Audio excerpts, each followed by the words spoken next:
slides vimos quais são os tipos de moinhos, quais são os principais tipos de moinhos utilizados, como eles funcionam, qual é a vantagem e desvantagem de cada um, né? Qual que é o mecanismo de funcionamento, se é atrito, se é abrasão, se é impacto ou se é compressão, que é o mecanismo de trabalho de cada um desses moinhos. E agora, na aula de hoje, nós vamos ver como dimensionar, né, e vamos voltar lá naquela questão que vimos sobre a formulação de Bond, sobre o índice de trabalho, né, o WI, e vamos ver como que isso é aplicado aqui no dimensionamento.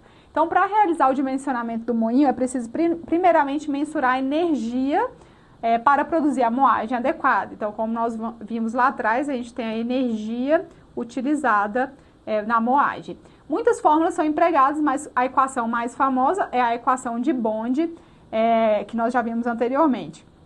Essa ampla utilização se deve ao fato de que ela oferece resultados bem satisfatórios nas condições mais usuais. Em aplicações que fogem das comuns, é possível dimensionar por esse método também.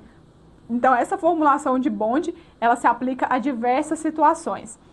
Então, como apresentado pelo método de Bond, essa equação aqui, o que a gente precisa? O índice de trabalho, que nós já vimos anteriormente. Então, para eu calcular essa energia, eu preciso dessa equação que vai utilizar o índice de trabalho, o tamanho do produto no qual 80% passam e o tamanho da alimentação no qual 80% passam, né? Lá atrás a gente tinha visto que também chamava de P80 e A80, aqui eles chamam de P e F, né? Então, o tamanho aqui é da alimentação e o tamanho do produto. Essa é a diferença, né? Aqui P de produto e A de alimentação.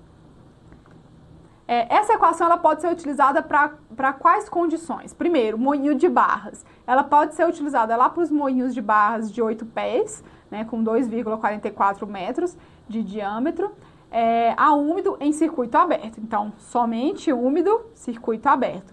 Já no moinho de bolas, né, mesma dimensão, de 8 pés de diâmetro, ela pode ser utilizada também somente para moinhos, para moagem no tipo úmida, mas ela pode ser utilizada para circuito fechado com classificador espiral.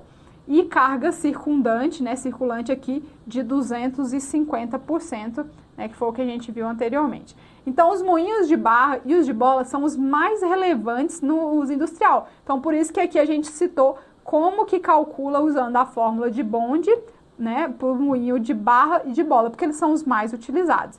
E conforme as condições operacionais se distanciam dessas, é preciso introduzir fatores para corrigir. O que é isso? Então, essa formulação aqui é a formulação geral, mas pode ser que condições diversas, né, aconteçam, então vai ter que colocar alguns fatores de correção nessa formulação. Nós vamos ver mais para frente quais são esses fatores.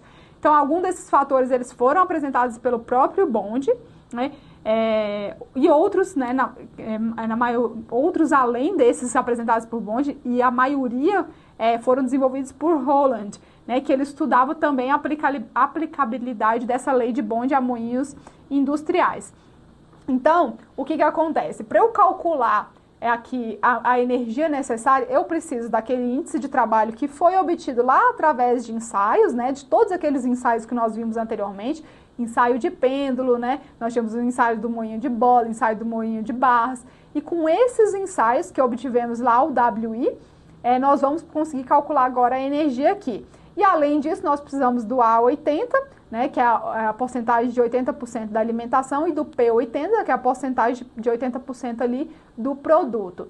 Só que esses índices, né, esses parâmetros que são utilizados nessa formulação, eles são para determinadas características. E existem algumas outras características que eu posso tentar utilizar essa formulação, mas fazendo alguns ajustes. E esses ajustes eles são feitos por alguns fatores, que nós vamos estudar quais são esses fatores, que, né, nós vamos lá o EF1, o EF2, né, que vai até o EF8, que são fatores que podem influenciar essa formulação para eu adequar essa formulação para aplicabilidade em outros tipos de moagem.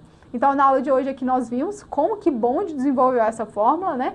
E como que um discípulo dele, o Rowland, conseguiu também aprimorar essa fórmula com novos fatores de influência.